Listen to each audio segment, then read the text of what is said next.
Add conditional edge, c'est la pièce qui manquait. Au lieu d'un chemin fixe après vérifier, on branche la suite du graphe sur le résultat d'une fonction de routage. Route après vérification regarde le champ valide de l'état, si la réponse est bonne, on part vers END. Sinon, on revient vers chercher. Regardez ce qui se passe à l'exécution, tentative passe de 1 à 2. Le graphe est repassé 2 fois par chercher avant d'obtenir une réponse jugée valide. C'est la boucle de rétroaction en action. Attention, un piège classique ici, si route après vérification renvoie une valeur qui n'existe pas dans le dictionnaire de mapping, une faute de frappe, par exemple LangGraph lève une key error, mais seulement au moment de l'exécution, pas à la compilation.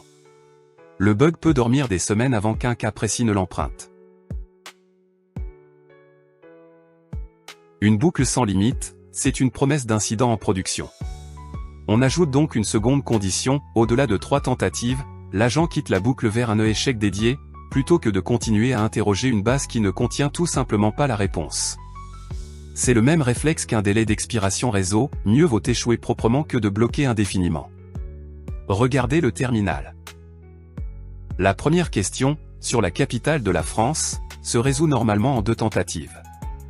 La seconde, sur la capitale de Mars, échoue à chaque fois à la vérification et après 3 passages, le graphe bascule vers échec au lieu de relancer une 4e recherche qui ne mènerait nulle part. C'est tout pour ce short. Abonnez-vous pour plus de contenu comme celui-ci. Aimez la vidéo si elle vous a aidé pour nous soutenir. Posez vos questions en commentaire. Vous trouverez le lien vers un tutoriel complet et les codes de cette vidéo dans la description. À bientôt.